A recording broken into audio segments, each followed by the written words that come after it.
किस को कहते हैं।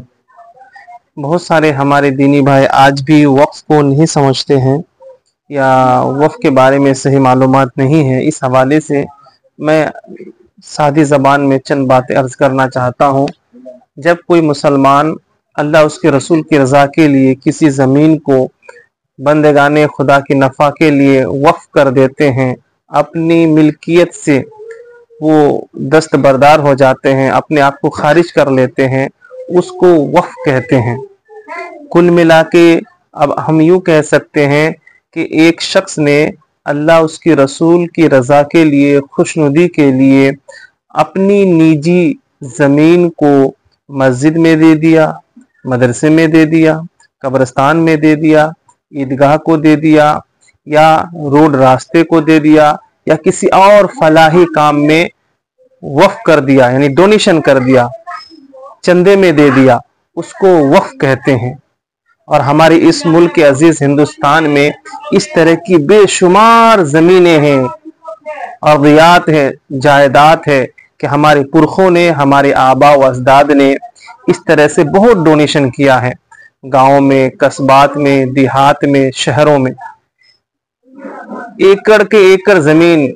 बीघा के बीघा ज़मीन अल्लाह उसके रसूल की राह में खर्च किए हैं। किसी ने कब्रिस्तान में दिया है, किसी ने मदरसे के लिए दिया है, कोई मस्जिद के लिए दिया है, कोई जो ईदगाह के लिए दिया है, कोई और किसी काम में दिया है,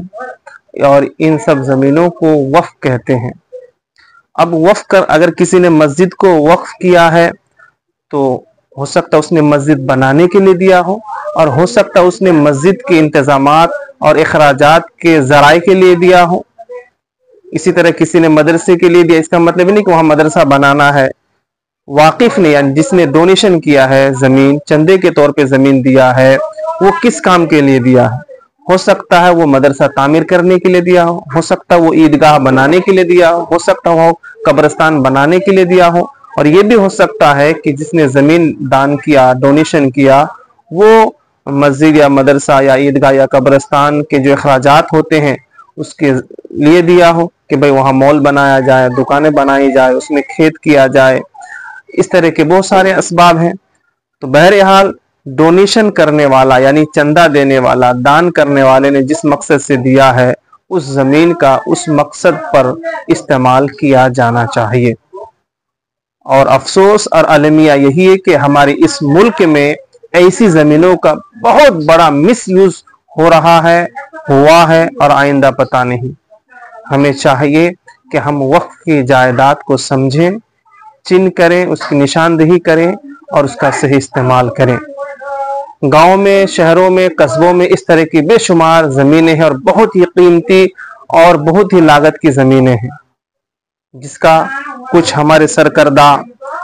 बज़ाहिर दीनी लिबादा में कुछ अफराद है जिन्होंने इसका मिसयूज़ किया है, कुछ सियासी लोग, कुछ असर और रसूख वाले लोग ने इसका गलत इस्तेमाल किया है, कुछ सियासी हजरात ने इसका मिसयूज़ किया है, और इसके अलावा और भी बहुत सारे लोग जिन्होंने वक्फ की जायदाद का मिसयूज़ किया है, या तवज्जो नहीं दिया है, या उसका गलत फ़ायदा उठाया है। इसमें बहुत सारी बातें हैं। मसलन जो लोग कमेटी या ट्रस्ट में होते हैं, ये उनकी जिम्मेदारी है कि वो अपनी जिम्मेदारी को बहुस्न खूबी निभाएं। अगर कोई ट्रस्टी में है, या कोई ट्रस्ट में है, कोई ट्रस्टी है, या कमेटी में है, या कोई मस्जिद, मदरसा, ईदगाह, कब्रिस्तान इसके वो जिम्मेदार है, मेंबर है, तो उसकी जिम्मेदारी है कि वो उसके जायदाद का देखभाल करे। अगर उसके रहते हुए और उन मेंबरों के जीते जी उस कमेटी का या मस्जिद, मदरसा, ईदगाह, कब्रिस्तान की जायदाद का मिसयूज हुआ है या किया है, तो अल्लाह उसके रसूल के यहाँ जवाब देना होगा। अल्लाह की बारगाह में ये जवाब देना होगा कि दुनिया में तू फला मस्जिद का